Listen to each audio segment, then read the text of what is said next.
자, 추론적 읽기. 뭐 이렇게 어려운 건 아닙니다. 그냥 추론해서 읽으면 되는데 글에 생략된 내용 추론하며 읽기죠. 그래서 추론적 읽기 개념을 보면 자, 추론적 읽기란 글에 드러난 여러 가지 단서와 독자의 배경 지식을 활용하여 그래서 글에 나타난 단서 그리고 배경 지식 글에 드러나지 않은 내용을 미루어 짐작하며 읽는 것이다. 이를 위해서는 생략된 정보는 물론 필자의 의도, 글을 쓴 목적, 숨겨진 주제 등을 논리적으로 추측하며 읽어야 한다. 필자는 독자가 이미 알고 있다고 생각하는 내용이나 독자가 충분히 추론할 수 있는 정도의 내용을 일부러 생략하는 경우가 많으므로 글을 읽을 때는 드러나지 않은 내용을 추론하며 읽어야 한다. 자, 그러면 어떻게 읽어야 되느냐? 첫째, 배경 지식과 경험, 글에 나타난 담화 표지, 글에 사용된 어휘나 문맥 등을 활용하여 생략된 내용을 추론한다. 추론을 할 때는 자신의 배경 지식과 경험을 떠올려 글의 내용과 관련 지음에 읽는 것이 중요하며 이때 글에 드러난 정보를 활용하기도 한다. 이를테면 여러 가지 지시어나 접속 표현 등과 같은 담화 표지를 단서로 하여 필자가 직접 드러내지 않은 정보를 추론할 수 있다. 그래서 담화 표지 같은 경우에는 그럼에도 불구하고 여름과 달리 이런 게 되겠죠. 그래서 문장 기억에서는 그럼에도 불구하고 같은 접속 표현을 통해 인물의 의지나 완강한 태도를 엿볼 수 있는가 하면 문장 니은에서는 뭐뭐와 달리라는 부사어구를 통해 여름에는 불국사에 사람이 더 많다는 것을 추측할 수 있다. 자, 또한 글에 드러난 어휘나 문맥을 단서로 생략된 내용을 추론해 볼 수 있다. 어머니, 오늘 아침에 고의적산 차입해 주신 것을 바꿔서야 제가 이곳에 와 있는 것을 집에서도 아신 줄 알았습니다. 자, 그럼 이곳이 어디예요?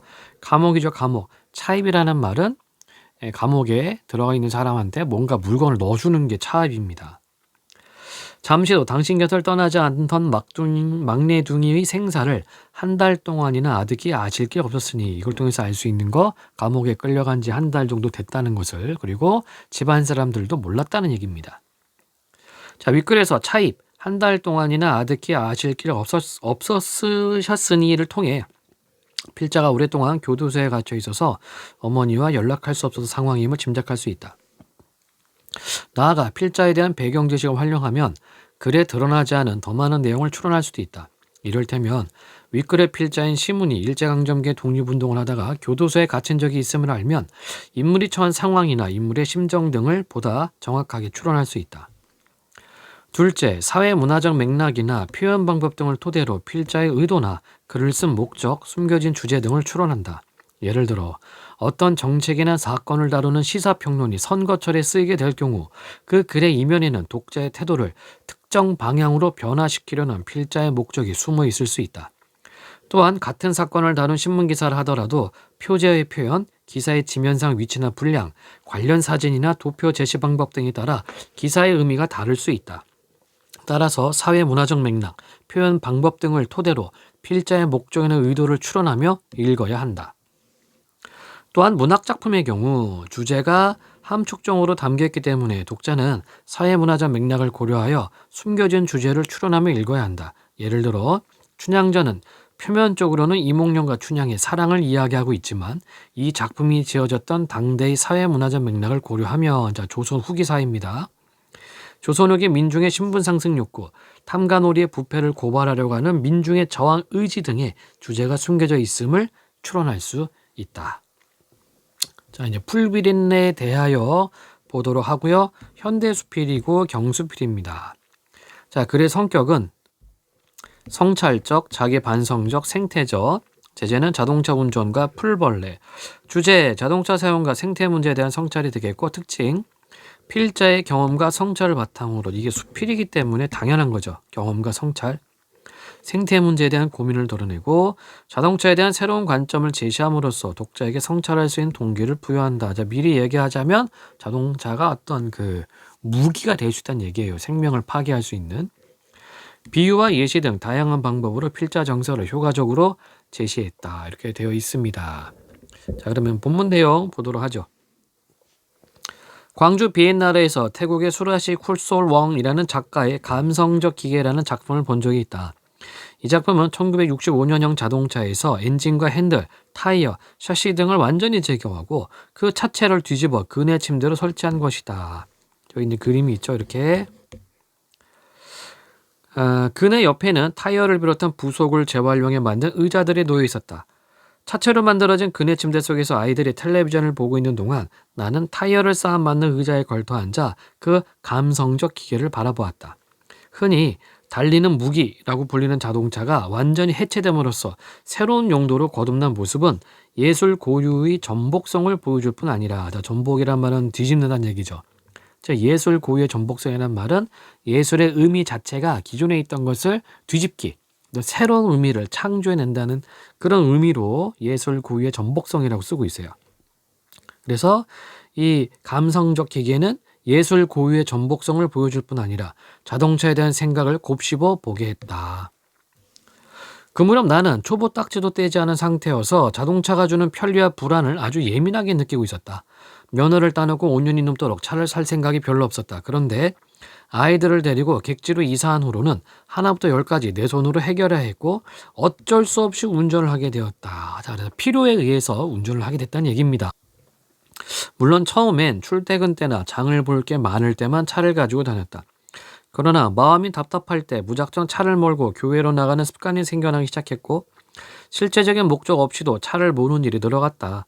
누구의 방해도 받지 않고 나를 어디로든 데려다 줄 수 있는 밀폐된 공간에 그렇게 조금씩 길들여져 갔다. 자, 밀폐된 공간, 제 개인 공간이 되겠죠. 여기에 이제 길들여진 겁니다. 스웨덴의 생태학자인 에민 탱스트렘은 자동차라는 물건이 자기 자신의 영토 안에 머물고자 하는 의지와 이 영토 밖으로 움직일 필요성을 동시에 충족해준다라고 말하는 바가 있다. 자, 인용을 했죠. 현대인들이 자동차라는 아늑한 자구로부터 잠시도 떨어지고 싶어하지 않는 것도 바로 이 모순된 욕망, 움직이고 싶지 않은 공간, 그런데 그 공간이 움직인다. 이게 모순된 욕망이죠. 모순된 욕망을 자동차라는 공간이 해결해 주기 때문일 것이다. 앞에서 말한 감성적 기계처럼 자동차를 해체하지 않아도 자동차는 이미 충분히 감성적 기계 노릇을 하고 있는 셈이다. 하지만, 자, 그러니까 앞에 있는 내용과 반대되는 내용, 역접 내용이 나온다는 얘기죠. 하지만 얼마 안 가서 자동차에 대한 낯설고 당혹스러운 경험을 하게 되었다. 갑자기 서울에 갈 일이 생겼는데 주말이라 차표를 구할 수 없었다. 몇 번을 망설이다가 나는 초보 주제에 식구들을 태우고 서울로 가는 고속도로로 접어들었다. 긴장을 해서인지 무사히 서울에 도착해서 일을 보고 다음날 밤에 광주로 내려올 수는 있었다. 그런데 밤에 고속도로를 달리다 보니 차창에 무언가 타닥타닥 부딪히는 소리가 났다. 바로 풀벌레들이 부딪히는 거죠. 처음엔 그저 속도 때문에 모래 알갱이 같은 게 튀는 소리려니 했다. 다음날 아침 출근을 하려는데 유리창은 물론이고 앞 범퍼에 푸르죽죽한 것들이 잔뜩 엉겨 있었다. 바로 이제 벌레들 사체에. 그것은 흙먼지가 아니라 수많은 벌레들이 달리는 차에 부딪혀 죽은 잔해였다. 마치 거대한 모터 주위에 두텁게 쌓여있는 먼지 뭉치처럼 말이다. 자, 지구 들어갔네요. 먼지 뭉치. 그것을 닦아내려다 나는 지난밤 엄청난 범죄라도 저지른 사람처럼 손발을 후들후들 떨려 도망치듯 세차장으로 갔다는 죄책감이죠. 그러니까 뭔가 깨달은 거야. 자기의 어떤 편리함으로 수많은 생명들을 목숨을 앗았다는 그런 죄책감. 그러나 엉겨붙은 풀벌레들의 흔적은 세차 기계의 물살에도 완전히 지워지지 않았다. 운전대를 잡을 때마다 풀 비린내는 몸소리 쳐지는 기억으로 남았고 나는 손을 씻고 또 씻었다. 바로 죄책감 때문에. 바로 이 풀 비린내가 뭐예요? 후각적 이미지면서 어떤 생태적인 관점에서 죄책감. 나의 편리에 의해서 수많은 벌레들을 내가 죽였구나 라는 그런 죄책감입니다. 충격이 되는 거죠. 시속 100km 정도의 속력에 그렇게 많은 풀벌레가 짓이겨졌다는 것도 믿기 어려웠지만 이런 살상의 경험을 모든 운전자들이 초경처럼 겪었으리라는 사실이야말로 나에게는 예상치 못한 충격이었다. 자, 모든 운전자가 이런 경험이 있다는 얘기입니다. 인간에게 안락한 공간이 다른 생명을 해칠 수 있다는 자각에 그때서야 찾아왔다. 자, 인간에게 안락한 공간 찾아 자동차. 이게 다른 생명을 해칩니다. 이걸 지금 깨달게 됐네. 깨달음. 옛날 티베트의 승려들은 입을 열어 말을 할 때마다 공기 중에 미생물을 죽이게 될까봐 얼굴에 7겹의 천을 두르고 다녔다고 한다. 자, 그러면 이건 뭐예요? 생명 존중이죠. 그걸 생각하면 자동차를 몰고 다닌다는 것 자체가 엄청난 살생행위라고도 말할 수 있을 것이다. 그렇다고 하루아침에 차를 없앨 수도 없는 형편이어서 나는 자동차에 대한 태도를 정리할 필요를 느꼈다. 차를 유지하되 사용을 최소화하고 의존도를 낮추는 선에서 타협할 수밖에 없었다. 자, 이게 태도 정리한 겁니다. 즉, 필요할 때만, 꼭 필요할 때만 차를 쓴다는 얘기예요. 그리고 그 감성적 기계의 편안함에 길들여지려는 순간마다 그것이 풀비린내뿐 아니라 피비린내를 불러올 수도 있다는 자각을 잊지 않으려고 했다. 그러니까 다른 생명을 죽일 수 있다는 것. 운전을 시작하기 전까지 나는 걷기 애찬자였고 인공적인 공간보다는 자연 속에 머물기를 누구보다 좋아했다. 그러나 차를 소유하고부터는 생태적인 어떤 발언도 할 자격이 없다는 생각이 들곤 한다. 자, 왜 그래요?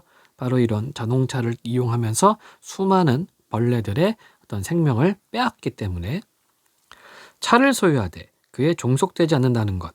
이런 아슬아슬한 줄타기가 앞으로 얼마나 지속될 수 있을지 모르겠다. 다만 그날 아침엔 풀비린내가 원죄의식처럼 내 손에 남아있을 따름이다. 자, 원죄의식은 뭐냐면 기독교에서 얘기를 하는 거예요. 아담과 이브가 하나님의 금기사항 선악과를 따먹지 말라라는 금기를 어긴 것. 그래서 기독교 사상에서는 인간의 원죄의식이 있어요. 자, 이렇게 해서 이제 마무리가 되고 있죠. 자, 학습활동. 이 글의 필자가 자동차와 관련해 경험한 일을 정리해보자. 자, 감상적 기계라는 작품을 관람하면서 필자가 자동차에 대해 떠올린 생각 바로 뭐예요? 영토 안에 머물고자 하는 의지와 영토 밖으로 움직일 필요성이라는 모순된 욕망을 해결해주는 공간, 이렇게 생각을 했죠.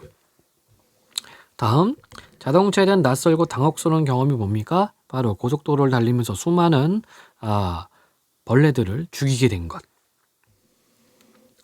이 글에 드러나지 않은 내용을 추론해보자. 이게 이제 이 단원에서 핵심이 되는 거고, 필자가 밑줄 친 부분과 같이 행동하거나 생각한 이유를 추론해보자. 자, 손을 씻고 또 씻은 이유는 수많은 벌레들을 죽인 것에 대한 어떤 죄책감. 생태적인 어떤 발언도 할 자격이 없다는 생각이 들곤 했다. 자기가 자동차를 이용하고 있고 소유하고 있고 그 자동차로 인해서 역시나 수많은 생명을 빼앗았다는 죄책감이죠. 자, 다음 밑줄 친 구절의 의미를 추론해보자. 풀비린내뿐 아니라 피비린내를 불러올 수도 있다는 자각. 그러니까 조심스러운 거죠, 이게. 그죠? 그러니까 풀벌레뿐만이 아니라 다른 생명도 빼앗을 수 있다, 앗아갈 수 있다라고 하는 어떤 그 경각, 경계심.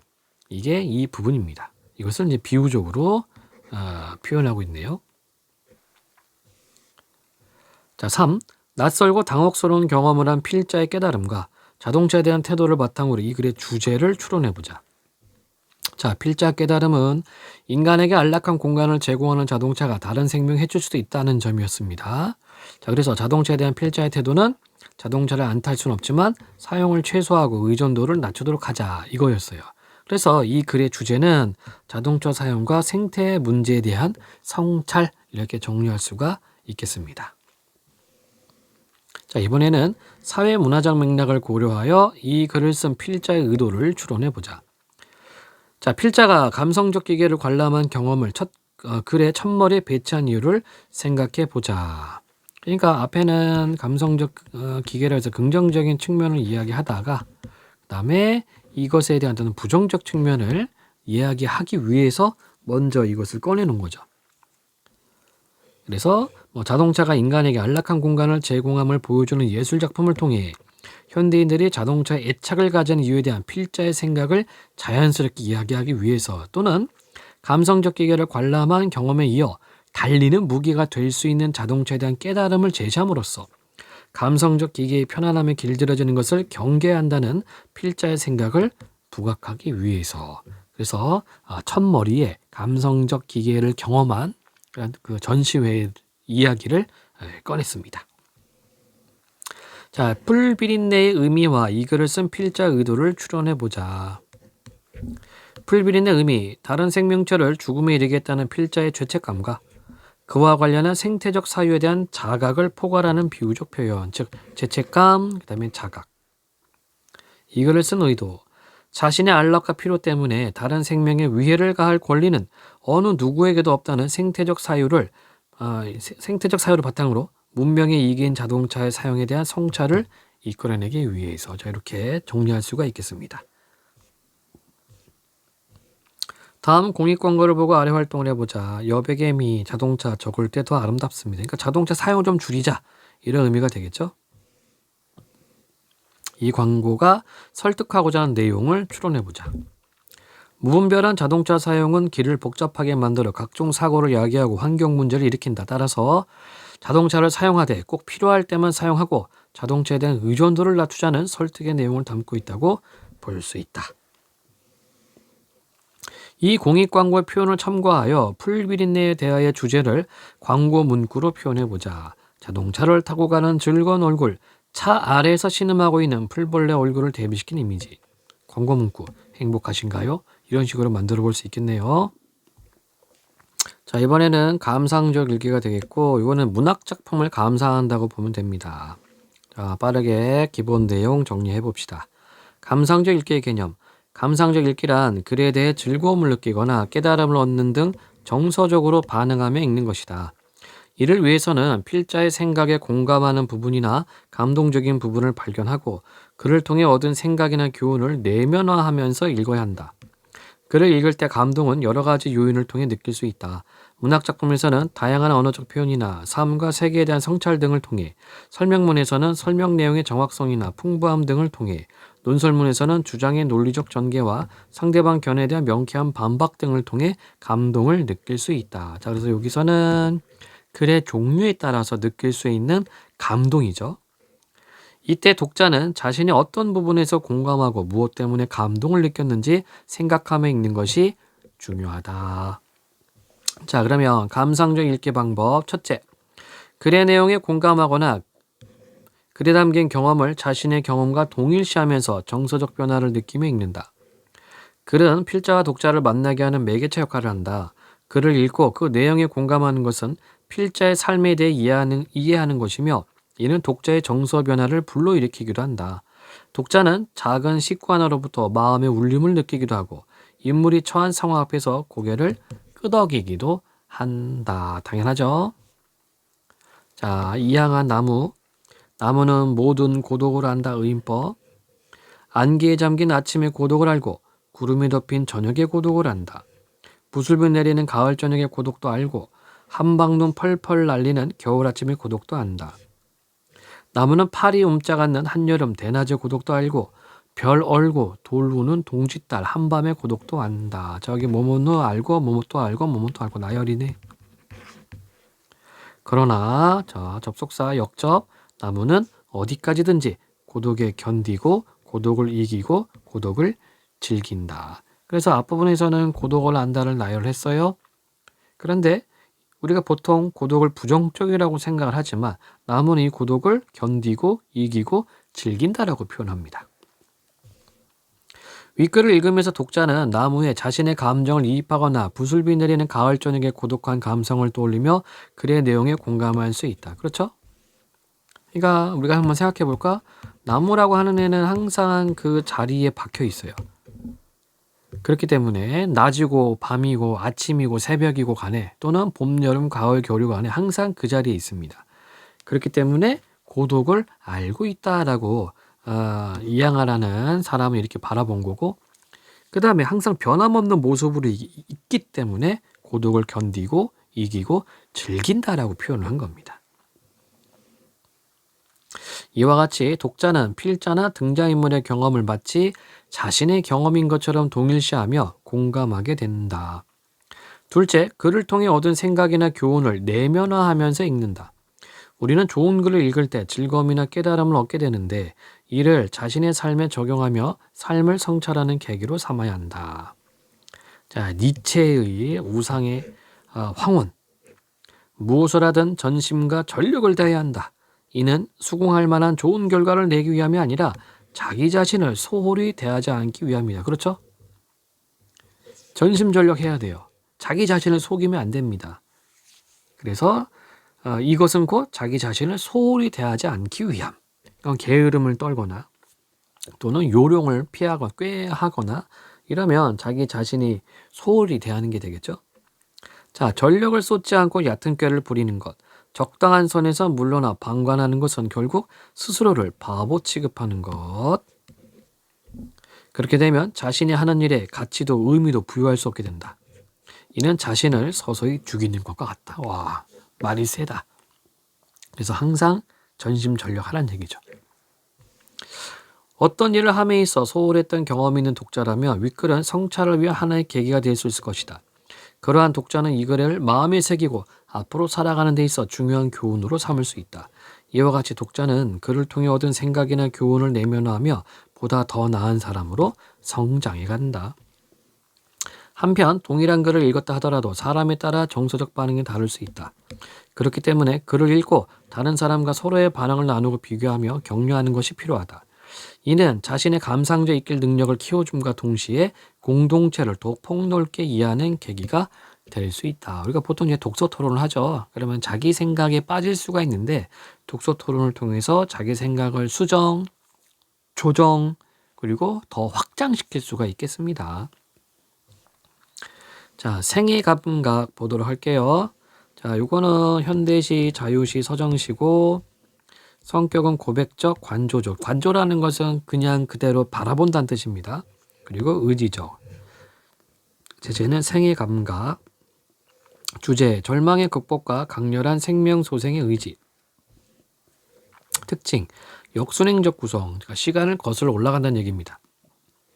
역순행적 구성을 통해 생명소생의 의지를 갖게 되는 과정을 보여주고 다양한 감각적 심상. 그러니까 뭐 시각, 청각, 후각, 미각, 촉각, 공감각 이런 것들이 다양하게 있다는 얘기고요. 자연을 통한 깨달음. 병고의 체험, 병고 아팠어요. 병고의 체험이 다양한 소재를 통해 형상화된다. 자, 그럼 시 분석을 해봅시다. 생애 감각. 우리가 시를 분석할 때는 정서를 찾고 왜 그러느냐, 그다음에 표현 기법을 찾아라. 정의 표였죠. 그리고 심상 정리할 거. 자, 보자. 여명의 종이 울린다. 종이 울린다. 청각. 여명이니까 이제 시간적 배경이 드러나네. 새벽. 여명이 뭐예요? 아침에 막 동틀 무렵. 동이 막 틀려고 동쪽이 좀 환해지죠. 이걸 여명이라고 합니다. 얘는 또 시각적. 여명의 종이 울린다. 새벽별이 반짝이고 사람들이 같이 산다. 자, 함께 사는, 더불어 사는 모습. 닭이 운다. 청각. 개가 짖는다. 청각. 오는 사람이 있고 가는 사람이 있다. 자, 지금 새벽 상황이에요. 새벽의 모습입니다. 시각과 청각으로 묘사를 했어요. 오는 사람이 내게로 오고 가는 사람이 내게서 간다. 자, 이건 또 뭘까? 즉, 오는 사람이 내게로 오고 가는 사람이 내게서 온다. 그러니까 세상은 나 중심이라는 얘기죠. 그죠? 그러니까 이 사람은 자기가 삶의 중심이라는 것을 알고 있는 겁니다. 이게 이기적인 게 아니에요. 즉, 나 중심이라는 것은 자기 삶을 인식하고 있다는 얘기입니다. 아픔에 하늘이 무너졌다. 이게 바로 아까 봤었던 병고가 되겠다. 병고는 고통이야. 병으로 인한 고통. 아픔에 하늘이 무너졌다. 굉장히 좀 절망적이겠죠. 깨진 하늘이 아물 때에도 가슴에 뼈가 서지 못해서 푸른 빛은 장마에 넘쳐 흐르는 흐린 강물 위에 떠서 황야에 갔다. 자, 하늘이 무너졌어요. 깨진 하늘, 장마, 흐린 강물, 이게 다 부정적 표현이죠. 이게 바로 뭐다? 아픔이죠. 아픔. 병고죠. 병고. 나는 무너지는 둑에 혼자 섰다. 그래서 절망감. 무너지고 있는데 혼자 있어요. 기슭에는 채송화가 무더기로 피어서 어디 기슭에? 이 뚝 기슭에 생의 감각을 흔들어 주었다. 자, 그러니까 윗부분에서는 절망감에 빠져 있었는데, 그죠? 여기서 나는 무너지는 뚝이 혼자서 여기까지 절망감이 있었는데 거기에 뭐가 있었다? 채송화가 무더기를 피웠다. 이게 생이죠, 생. 살아있는 것입니다. 그래서 이걸 보고서 생의 감각을 흔들어 주었다. 이 말은 뭐니? 시적 화자의 나는 살아있다. 살아있음. 이것을 이제 뼈저리게 느끼고 있는 거죠. 이래서 얘가 의지적 태도입니다. 포기하고 절망했다가 이 채송화한 무더기를 보고서 어떤 삶의 감각을 다시 깨우치는 겁니다. 이런 내용이 되겠죠? 자, 그러면 정리 한번 해볼까요? 대립적인 의미 시어가 있었습니다.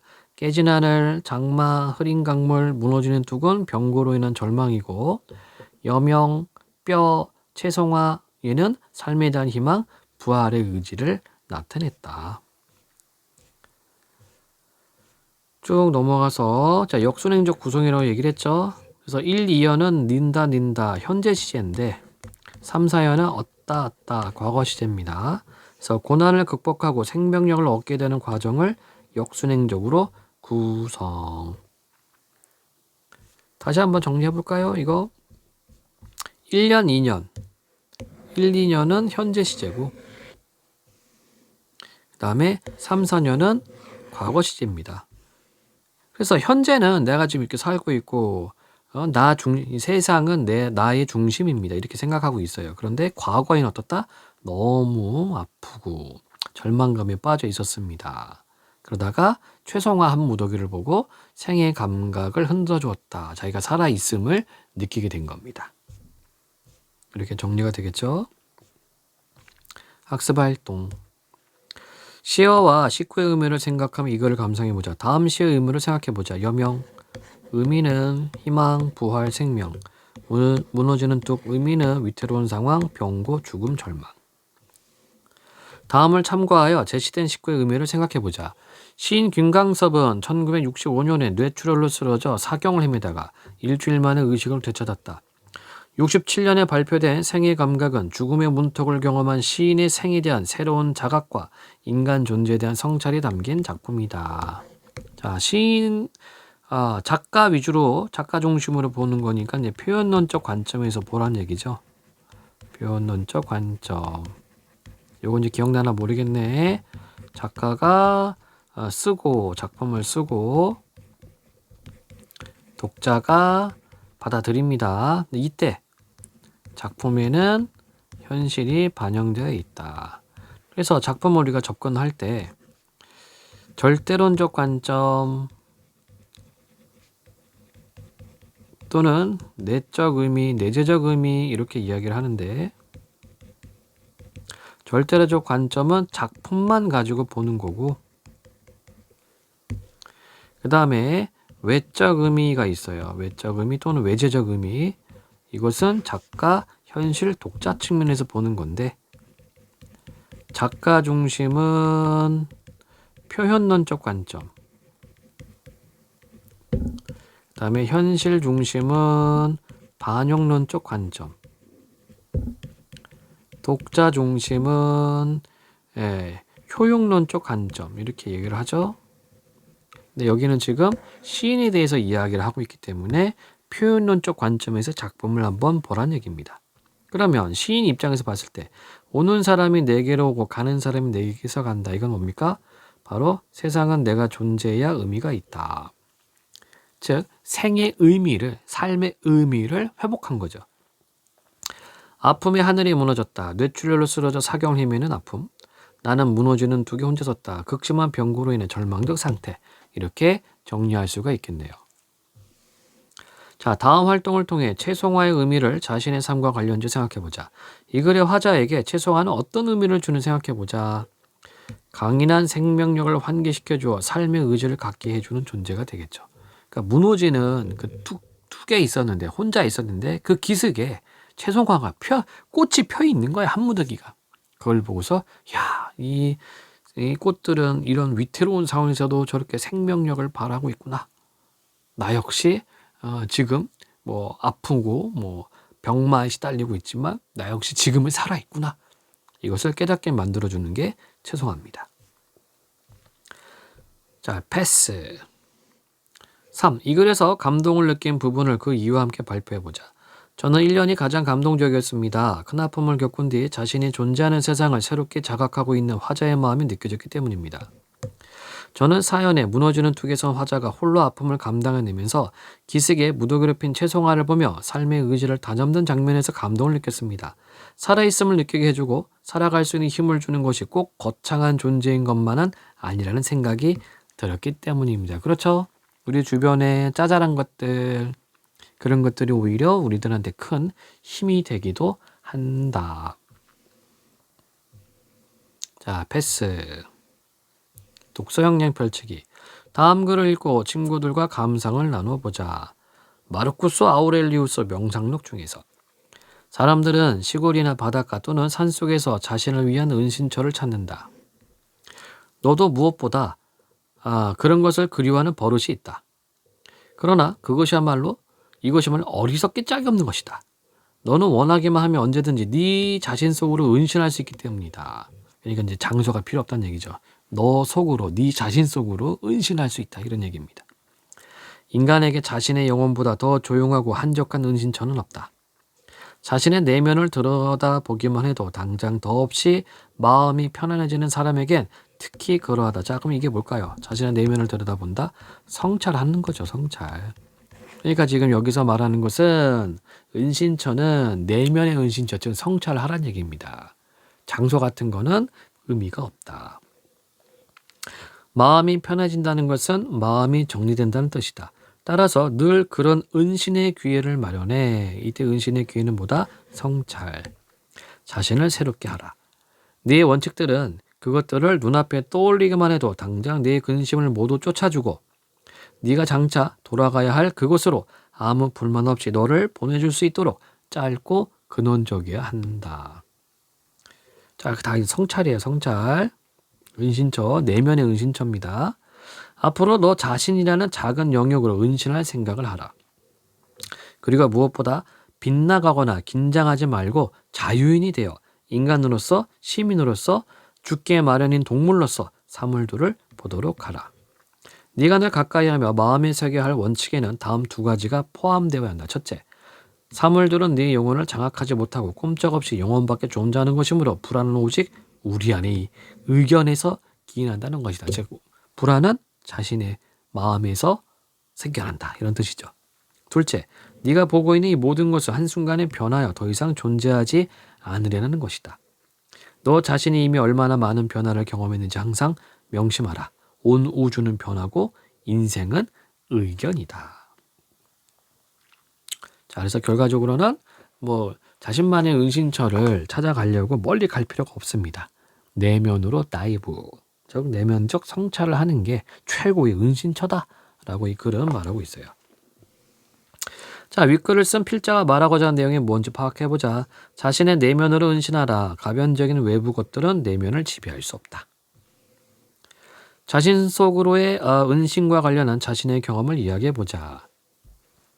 친구에게 서운함을 느꼈던 날 방에서 홀로 많은 생각을 했어. 자, 홀로 많은 생각, 이게 이제 성찰하는 거죠.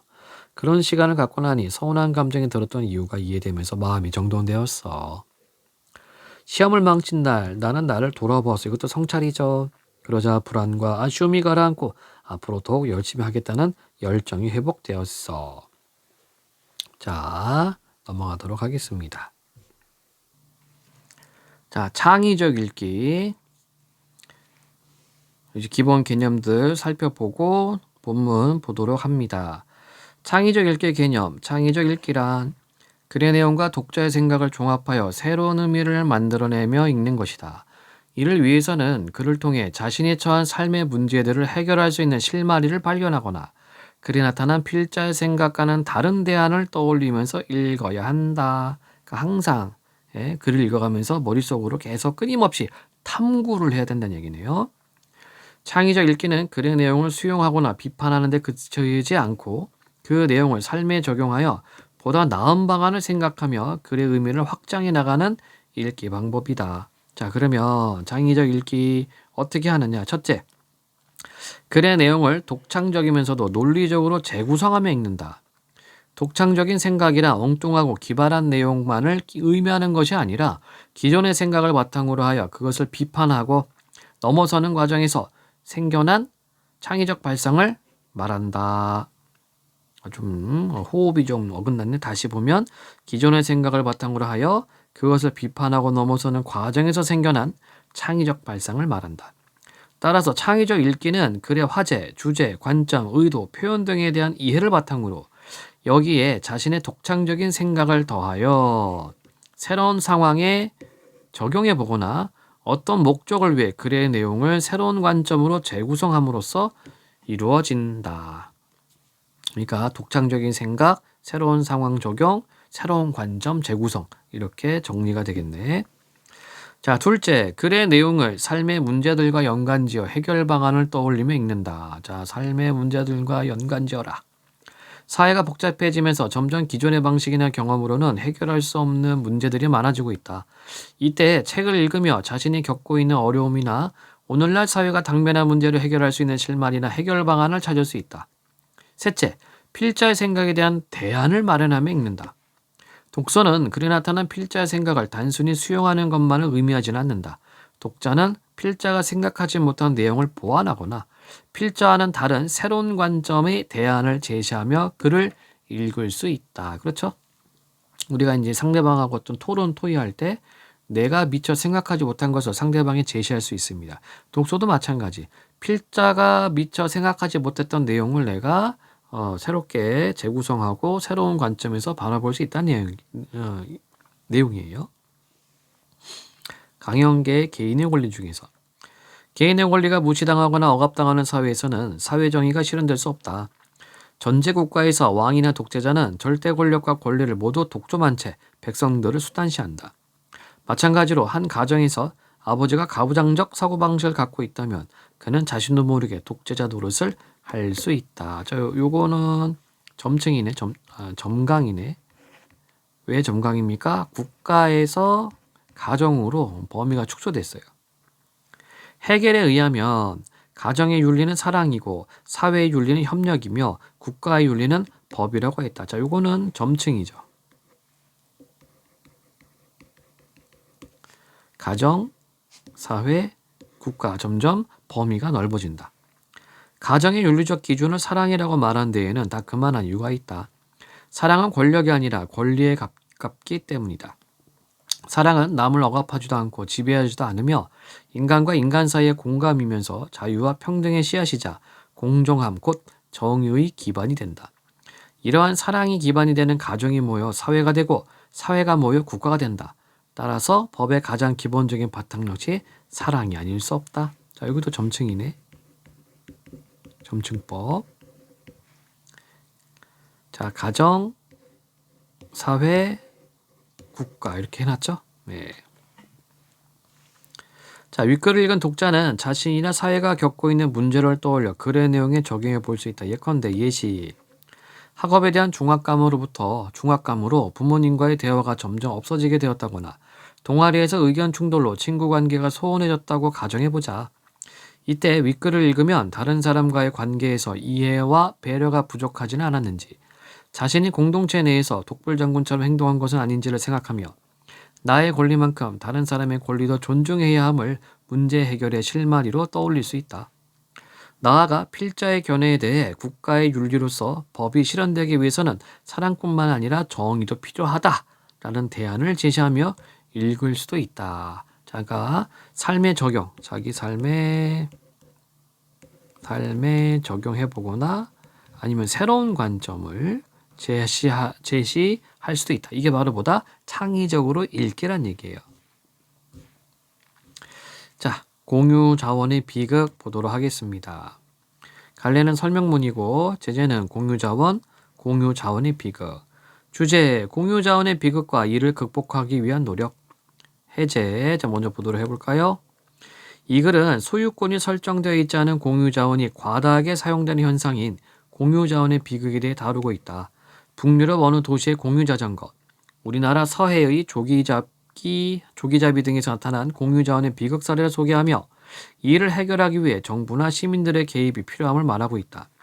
아울러 어부들의 적절한 개입으로 공유 자원의 비극을 극복한 오스트레일리아 어민들의 예를 소개하며 환경 문제에 대한 해결책에 대해 시사점을 던져주고 있다. 자, 한번 내용 보겠습니다. 공유 자원은 여러 사람이 공동으로 소유하고 소비하는 자원이다. 자, 개념. 공유 재산 또는 공용 재산이라고도 한다. 예를 들어 예시. 공기는 우리 모두의 공동으로 소유하고 소비하는 자원이다. 산이나 들, 바다에 있는 야생 동물들, 들에 피는 이름 모를 꽃, 서울 시민들의 식수를 담당하는 한강도 공유 자원이다. 또한 경상북도의 석류굴과 같은 관광 자원이나 휴대전화 소유자에게 필요한 전파도 우리나라 사람들이 갖고 있는 공유 자원이다. 자, 공유 자원의 개념과 예시를 보여줬습니다. 공유 자원은 과도하게 소비되는 특성이 있다. 자, 그럼 이 단락부터는 공유 자원의 특성이네요. 이는 공유 자원의 비극이라고 표현된다. 같은 음식을 여러 사람이 함께 먹을 때와 혼자서 먹을 때 어느 쪽이 더 맛있게 느껴질까? 자, 문답법. 당연히 다른 사람들과 같이 먹을 때 훨씬 맛있다고 느껴진다. 이러한 이유로 사람들은 여러 사람과 같이 음식을 먹을 때 더 많이 먹게 된다. 밥을 즐겁고 맛있게 먹는다는 점에서 공유 자원의 희극이라고 해야 할지 모르지만 음식 입장에서는 빨리 사라지게 되므로 이 경우 역시 공유 자원의 비극에 해당한다. 자, 그래서 여기 이제 유추의 설명 방법을 가지고 있죠. 유추라고 하는 것은 상황을 빗대어서 설명하는 방식이 되겠습니다. 북유럽의 어느 도시에서 시민들의 편의를 위해 자전거 몇만 대를 사서 시내 곳곳에 두었다. 시민들이 자유롭게 사용할 수 있게 하자는 의도였다. 필요한 시민은 자전거를 타고 목적지까지 가고 목적지에 도착하면 자전거를 길거리에 그냥 두도록 했다. 자전거가 필요한 또 다른 사람은 길거리에 있는 자전거를 타고 자기 목적지로 갈 수 있었다. 아주 편리할 뿐만 아니라 모든 사람에게 도움이 되는 구상이었다.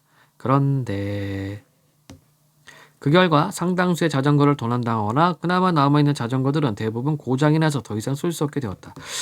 좋은 구상이었지만 의도대로 실행되지 못했다. 공유 자원의 비극 때문이다. 자, 예시죠? 북유럽의 어떤 자전거 정책. 근데 요게 송도에서도 요거 했었어요. 공유 자전거. 개판이었습니다. 예, 막 자전거 분실되고 고장나고 부서지고. 그래서 이 공유 자전거 정책이 다 없어졌어요. 언제지? 한 10년 전? 한 15년 전? 요때 했었던 것 같은데. 예.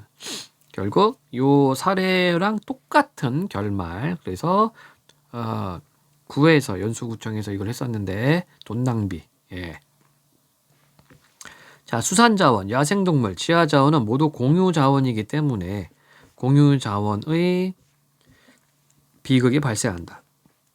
수십 년 전만 해도 조기는 우리나라 서민들의 먹을거리였다. 하지만 요즘은 달라졌다. 조기는 우리나라 서해에서 부하해서 동중국해를 거쳐 대만 인근까지 갔다가 다시 서해로 돌아서 알을 낳는다. 알을 낳은 조기를 잡으면 좋을 텐데 어부들은 조기가 알을 낳을 때까지 기다리지 않았다. 기다리면 다른 어부들이 먼저 조기를 잡기 때문에 조기가 다니는 길목을 지켰다가 모조리 잡았던 것이다. 우리나라 어부들뿐만 아니라 중국, 대만의 어부들까지 모두 조기를 잡았다. 조기가 알을 낳기도 전에 잡아버린 탓에 이제는 거의 씨가 말랐고 당연히 조기값이 급등했다. 자, 이게 바로 뭐니? 공유자원 비극이 발생한 거죠. 조기는 주인이 따로 없기 때문에 누구나 잡기만 하면 자기 것이 되다 보니 너도 나도 조기를 더 많이 잡으려고 한 것이다. 물론 어부들도 조기가 알을 낳기 전에 잡으면 안 된다는 사실을 알고 있었다. 하지만 자신만 고기잡이를 멈춘다고 해서 문제가 해결되지 않는다는 것도 알고 있었다. 그래서 결국 아무도 조기 잡는 손을 멈추지 않게 되었고 이에 정부는 조기에 대한 금어기를 설정하게 됐다. 금지, 고기잡이 금지 기간. 시장에 맡겨서는 공유자원의 비극을 피하기 어렵다. 그렇죠. 왜냐하면 인간의 이기심 때문에. 따라서 정부나 시민들의 개입이 필요하다. 공유자원의 문제는 정부 개입으로 좋은 결과를 이끌어낼 수 있다. 단, 공유자원의 비극을 피하기 위해 정부가 개입했다가 의도하지 않은 부작용이 나타나는 경우도 많기 때문에 정부는 사람들의 동기를 잘 생각해서 개입해야 한다. 부작용이 일어날 수도 있죠. 정부가 개입해서 발생한 부작용으로는 다음의 예를 들 수 있다. 예시. 우리나라는 바다에서 그물코가 작은 그물을 사용할 수 없도록 하고 있다. 그물코가 작은 그물은 어린 물고기까지 모두 잡아버려 바다의 자원을 없애기 때문이다. 하지만 일부 어부들은 몰래 그물코가 작은 그물을 사용한다. 그리고 경비정이 쫓아오면 잡히지 않기 위해 그물을 끊고 시치미를 뗀다. 끊어진 그물이 바다에 버려지게 되므로 이런 행위는 바다를 오염시키는 부작용을 가져온다. 자, 요게 이제 어떤 정부의 개입에 의한 부작용. 근데 모른 척하고 도망가 버려요. 그러니까 이게 오히려 바다 오염이, 환경 오염이 됩니다. 시민들이 자발적으로 개입해 문제를 해결한 오스트레일리아 바닷가재 공동체 사례를 살펴보자. 1960년대 이 지역의 어부들은 바닷가재 숫자가 계속 줄어드는 공유자원의 비극을 겪고 있었다. 문제를 해결하기 위해 어부들은 좋은 생각을 해냈다. 공동체를 결성해서 설치할 수 있는 어망의 숫자를 제한하기로 한 것이다. 이에 다른 사람이 어망을 더 설치하는 것을 서로 감시하게 되면서 불법적으로 어망을 설치하는 어민이 사라졌고 결국 바닷가재 숫자를 늘리는 데 성공했다. 그런데 시간이 흐르면서 어민들은 꼭 자신이 어망을 설치할 필요가 없다는 것을 깨달았다. 어망의 숫자만 제한했을 뿐 어망을 설치하고 잡을 수 있는 사람을 제한하지는 않았기 때문이다. 그래서 주민들은 어망의 숫자는 계속 제한을 둔 상태에서 어망을 설치할 수 있는 권리를 팔기 시작했고 새로 바닷가재를 잡으려는 사람들은 기존 어부들에게서 돈을 주고 이 권리를 사야 했다. 어망 설치 권리를 팔면서 어부들은 일은 적게 하면서도 소득은 점점 높아졌다. 자, 그러니까 어때요? 어부들이 자신들의 일에 개입함으로 인해서 바닷가재 수가 늘어났고 또 자기들은 부가적인 수입, 어망 설치 권리를 판매할 수 있는 부가적 수입도 올릴 수 있게 되었습니다. 이 사례가 시사하는 점을 생각해 보자. 만약 정부에서 어망을 제한했다면 다른 여러 나라에서 그랬던 것처럼 불법 조업이 기승을 부렸을 것이다. 그런데 어부들이 자체적으로 제한을 두면서 자연스럽게 불법 조업이 자취를 감추었다. 왜냐하면 어부들이 자신들의 권리를 지키기 위해 불법 조업을 자발적으로 감시하고 있었기 때문이다.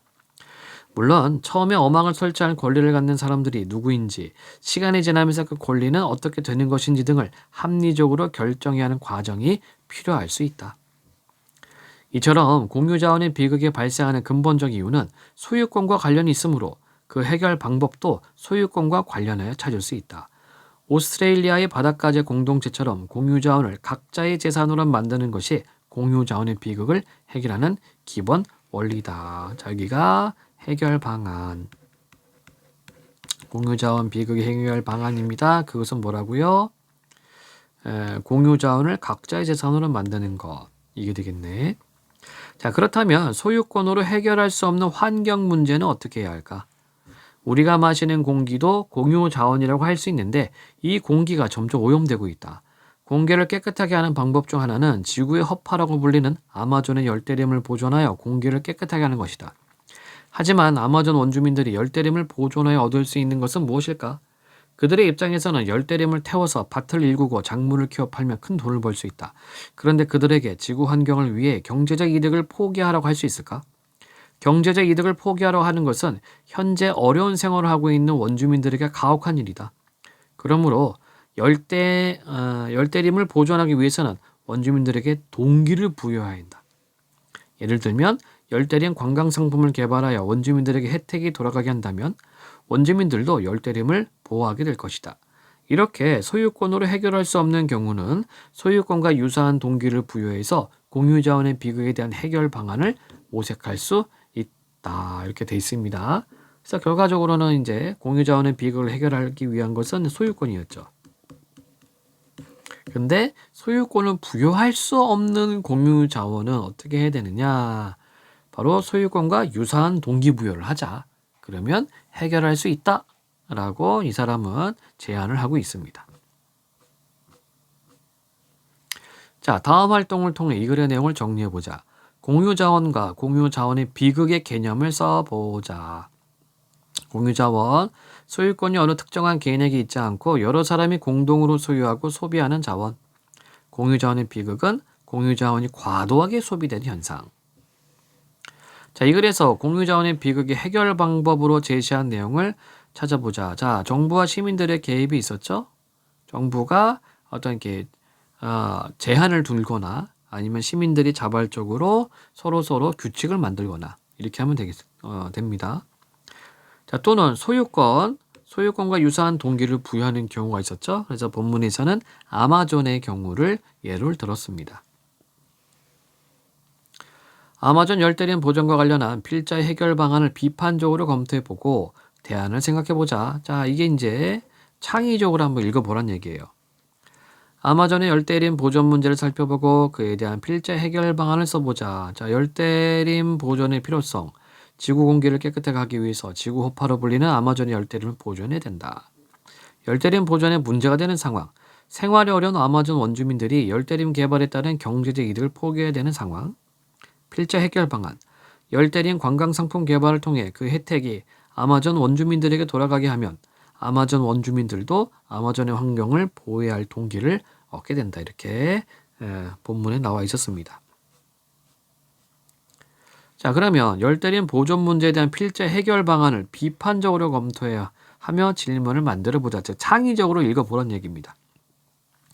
열대림 관광 상품을 개발하면서 열대림의 환경이 오염될 수 있지 않을까? 그렇죠? 관광 상품 개발하려면은 뭐 코스도 짜야 되고 건물도 만들어야 되고 하는데 야, 그렇게 함으로써 오히려 환경 오염 되는 거 아니야? 라고 질문을 던질 수 있죠.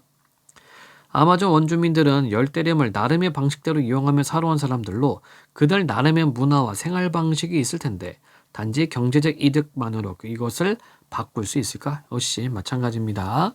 그 사람들의 어떤 전통, 문화, 역사가 있을 건데 그거를 못하게 하면 과연 그게 타당하냐? 이렇게 문제제기를 할 수가 있을 것 같아요. 자, 그러면 열대림 보존 문제 해결 방안을 제안해보자. 예시답. 열대림에서 자연적으로 생산되는 과일이나 약초 등에 대한 소유권 혹은 판매권을 아마존 원주민에게 배정하는 방법. 그렇죠? 그리고 이 경우에도 무분별하게 채취하지 않도록 아마존 공동체 개입을 유도. 이런 것도 하나의 방법이 될 수 있을 것 같습니다. 3번은 패스. 자, 다음 글에 제시된 문제를 해결하기 위한 방안을 모색해보자.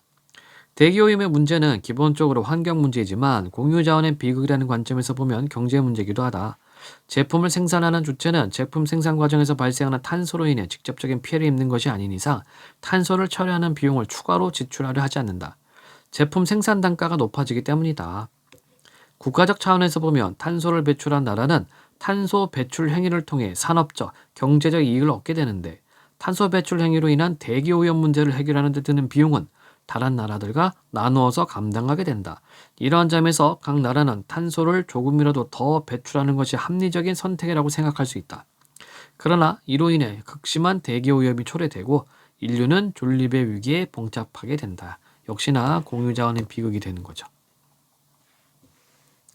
윗글의 탄소 배출 문제와 다음에 공중화장실의 휴지 낭비 문제 유사성을 찾아보자. 유사성이니까 뭐 공유자원의 비극이라고 생각하면 됩니다.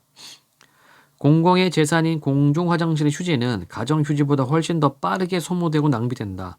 휴지를 얼마나 사용하든 비용을 지불할 필요가 없기 때문에 사람들이 가정에서보다 더 많은 양의 휴지를 사용하는 것이다.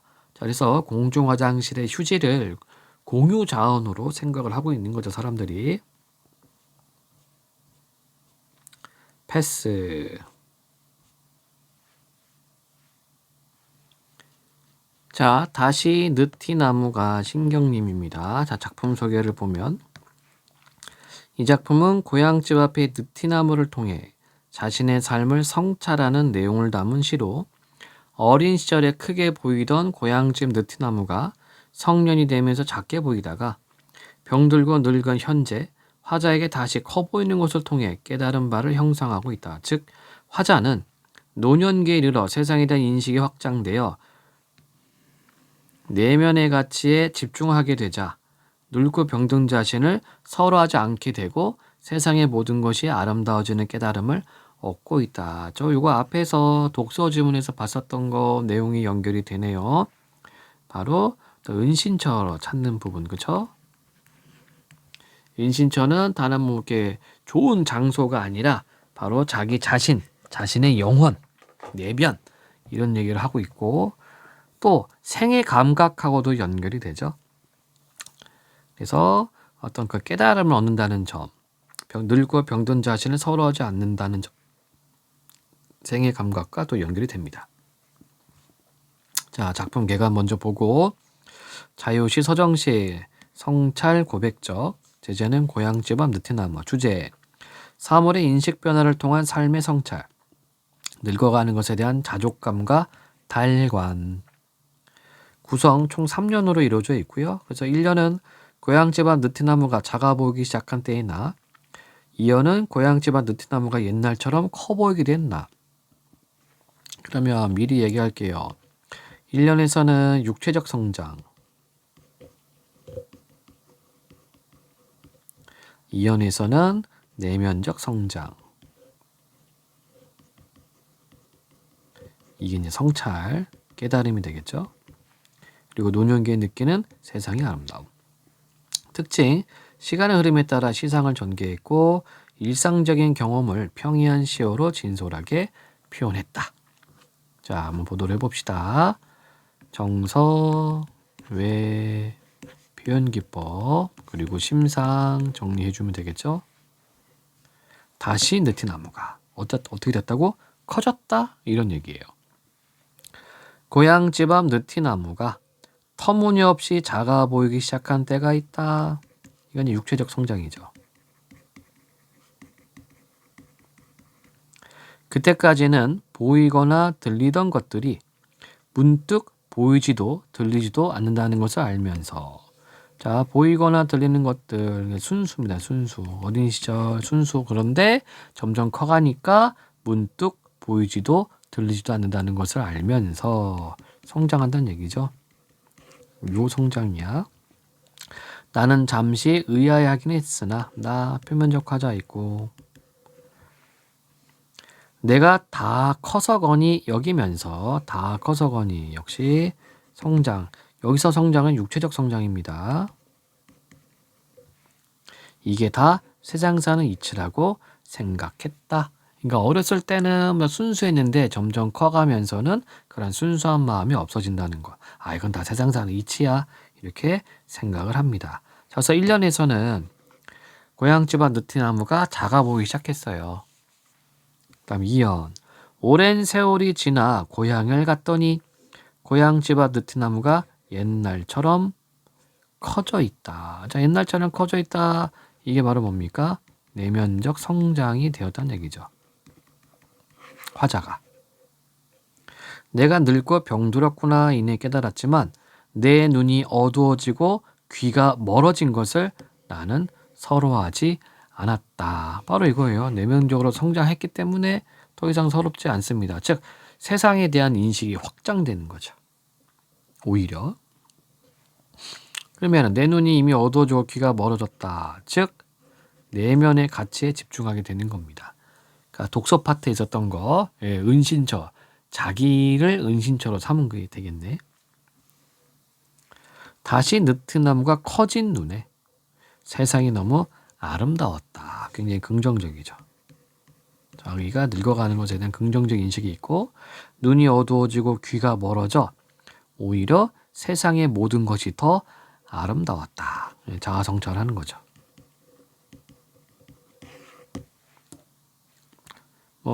딱히 어려운 내용은 없습니다. 예.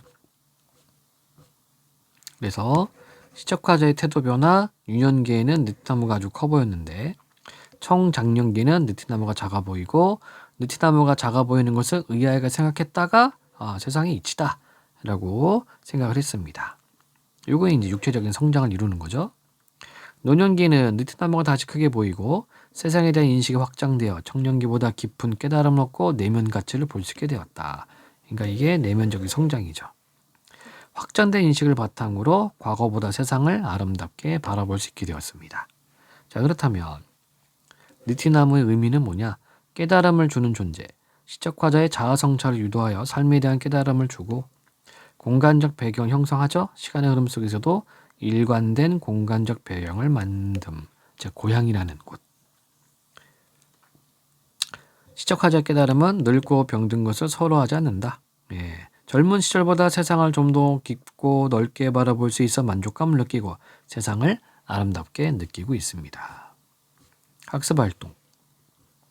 아까 이야기한 것 유년기는 느티나무가 아주 커 보이는데 청장년기는 작아 보였다가 노년기에 다시 커 보인다. 자, 이연에서 오랜 세월이 지났을 때 시적화자의 눈에 다시 느티나무가 크게 보인 까닭을 작품에서 찾아보자. 늙고 병들어서 눈이 어두워지고 귀가 멀어졌기 때문에, 즉 내면으로 내면적 가치를 볼 수 있게 된 거죠. 주변보다는. 자, 이 작품에서 느티나무가 어떤 역할을 하느냐? 시간의 흐름 속에서도 동일한 공간적 배경을 만들어주고 시적화자의 성찰을 유도하고 시적화자에게 깨달음을 줍니다. 자, 시적화자가 늙고 병든 상황을 서로하지 않은 까닭을 생각해보자. 예시다 바로 볼게요. 작아 보이던 느티나무가 다시 커 보이게 된 시적화자, 즉 세상에 대한 인식이 확장되어 청년기보다 더 깊은 깨달음을 얻은 시적화자에게는 세상의 모든 것이 아름답게 보인다. 그래서 시적화자는 눈이 어두워지고 귀가 점점 멀어지는 자신의 처지를 서러워하지 않고 오히려 병든 상황에 자족감을 느낀다. 이때 자족감이라는 것은 스스로 만족한다는 점. 작가와 시적화자가 동일인이라고 가정할 때 작가가 이 작품을 창작한 의도는 무엇인지 말해보자. 자신의 삶을 스스로 돌아보며 깨달은 바를 사람들에게 전달하기 위해서 작품을 창작했다. 자신의 삶 속에서 새롭게 인식하게 된 것을 전달하기 위해서 작품을 창작하였다. 내면적 성찰, 깨달음 이것을 전달해주기 위해서. 3번은 패스. 모둠 활동 패스입니다. 여기까지군요. 끝. 이거 김씨 표르기 재밌는데. 끝.